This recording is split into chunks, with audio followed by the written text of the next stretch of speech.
So my name's Anne Phillips, and I'm talking today about gendering modernity.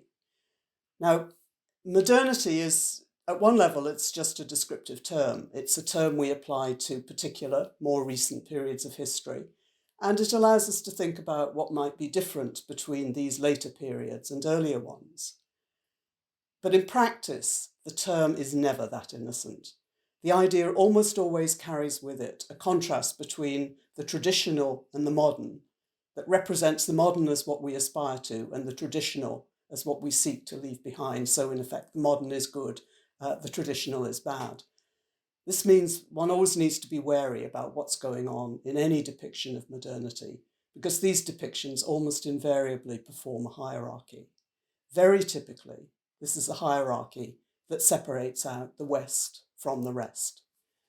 As Dipesh Chakrabarty puts it in his, I think, wonderful book about Provincializing Europe, notions of modernity provide us with a first in Europe, then elsewhere understanding of history that takes Europe and America as the model of all that is progressive and advanced, and consigns the rest of the world to what he calls the imaginary waiting room of history.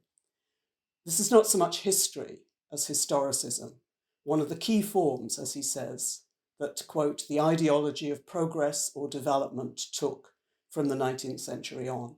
Historicism is what made modernity or capitalism look not simply global, but rather as something that became global over time by originating in one place, Europe, and then spreading outside it.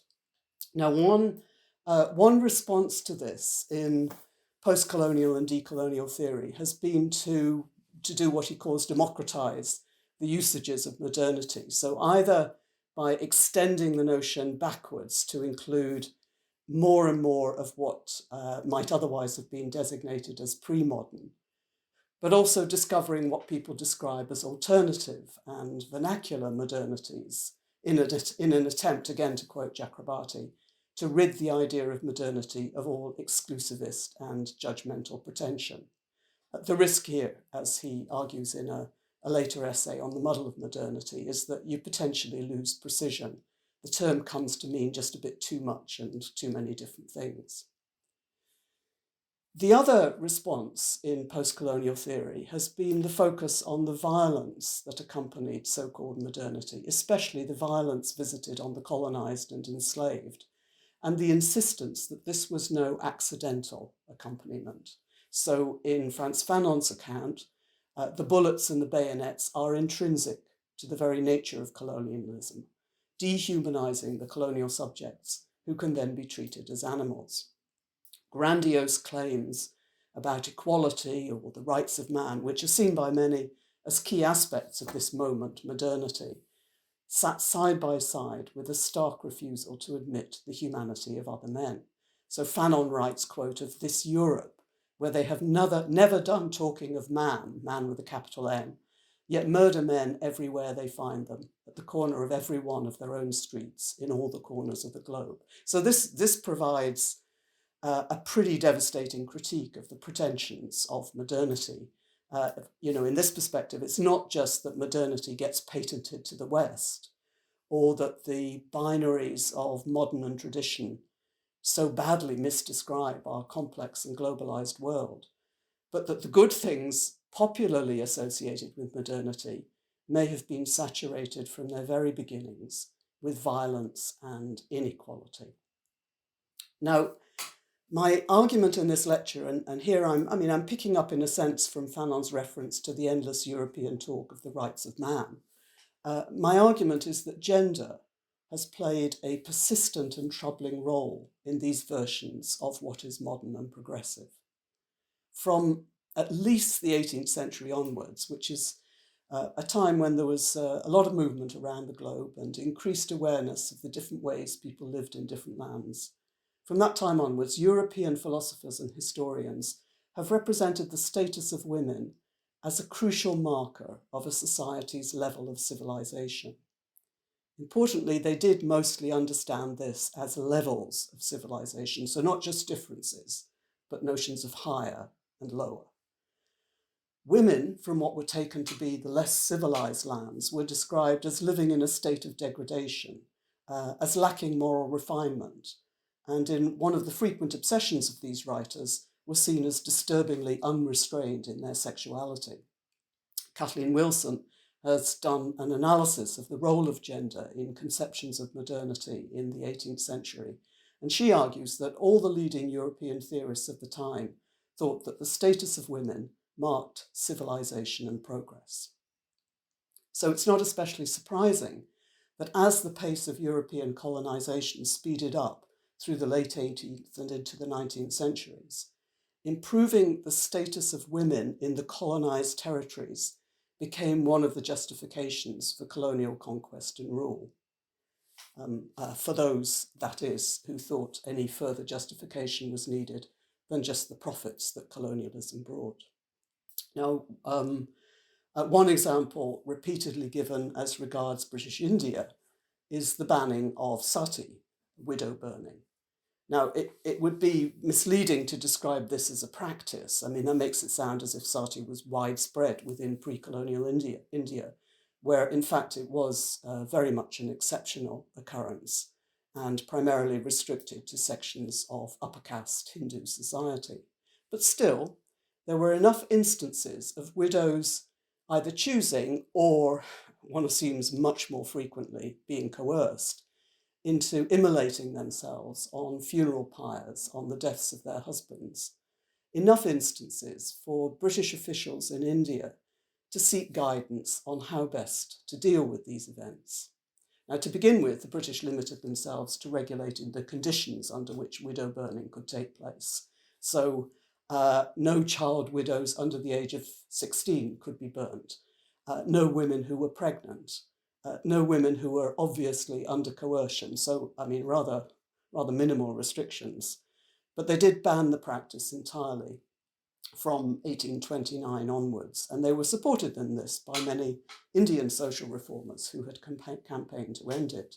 Now, the point about this example is not that sati didn't occur or that it was wrong to ban it, but just to draw attention to the role it came to play in justifications of colonial rule.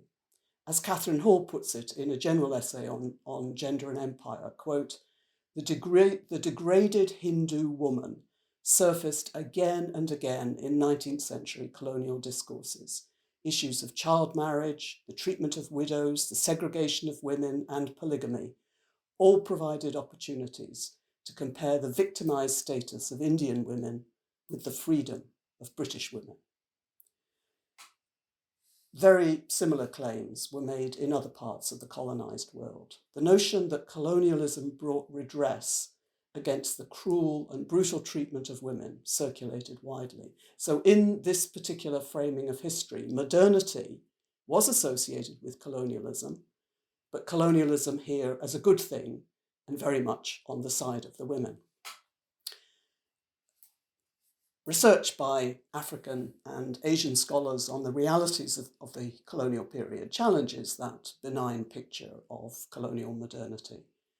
Apart from the obvious point that any reduction in pre-colonial brutality towards women has to be set against the greater violence and brutality of colonialism itself, apart from that point, the version of modernity that was pushed in the 19th century had very ambivalent consequences for women.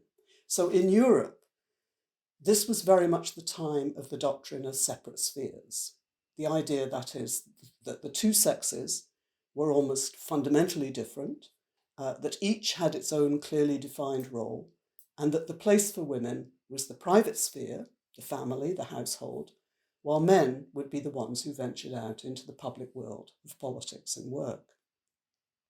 By the late 18th century, and particularly among the middle classes who tended to see themselves as the beacons of modernity, it was becoming part of the ideals of the new way of life that women need not engage with the hustle and bustle of commerce, and certainly not with the unpleasantness of politics. So to give one illustration, in 1778, the British House of Commons introduced a prohibition on women attending or listening to parliamentary debates. Now, up till then, this had been rare, but it had at least been allowed. In 1832, an important Reform Act was passed, which gave the vote to a larger section of the male population. But the wording of the legislation made it explicit for the first time that this was to be votes for male persons who qualified under the then property requirements, not just persons. Modern society, in other words, may have prided itself on its greater respect for women. And there was a lot of talk about the crucial role women played in the household and how wonderful they were. But so far as the public world was concerned, the modernity of the 19th century closed down opportunities for women as much as it opened them up. When translated to the colonized territories, this modernity introduced newly gendered division. Now, I don't at all want to say that pre-colonial Africa was some kind of matriarchal haven. In most regions, it was the older men who wielded the authority and held power over women. But women had assumed important positions of leadership in some of the ancient empires of the continent and continued to exercise significant authority well into the colonial period. So, for example, in those parts of West Africa that had a political structure of chiefs, kings, and queen mothers, the queen mother was an important figure who adjudicated on matters relating to the women or on cases of rape or marital conflict. So as the Nigerian poet Ifeoma Diume puts it, quote, most African societies had women's organizations which controlled or organized agricultural work, trade, the markets, women's culture, and its relevant ideology. However, colonial policies of indirect rule tended to undermine this. They tended to reinforce the coercive powers of chiefs and male elders, including their powers over women and the younger men. And you get a very clear sense from the colonial period that the colonizers just could not envisage women as significant players. They simply assumed the forms of gender subordination they had become used to at home, and they built these more firmly into the structures of power. So in one comment, in this case on South Africa, Mahmoud Mandani notes that, quote, the Boer and British authorities in South Africa, who righteously denounced polygamy as female slavery and bride price as purchase in women, had no qualms about legislating a customary code that treated women as perpetual minors subject to the patriarchal, chief-dominated authority. So my point then is that the contrast between modern and traditional, civilized and barbaric, has a long and gendered history. And this pattern continues into more recent politics, where much of the opposition to immigration, multiculturalism, Muslims, the other, is written on the bodies of women. In contemporary renderings of what it is to be modern, the condition is now widely understood as characterized by equality, now rather belatedly including gender equality. And a supposed failure to adhere to this principle then becomes a handy weapon against people represented as other. European countries now commonly make access to citizenship depend on adherence to what are said to be core European values. And the list of these typically includes such matters as respect for human rights, democracy, and toleration. They almost always also include equality of the sexes. Now, for myself, I'm very happy to see gender equality described as a core value of my society. But I'm less happy about the way this value is mobilized to mark out the supposedly backward from the modern. And I find this particularly dishonest in the context of what the history of gender equality under modernity has actually looked like. In the 19th and through much of the 20th centuries, modernity was as much associated with an intensification of gender difference as with any incipient equality. And it is highly misleading to claim it as straightforward evidence of Western progress. Thank you.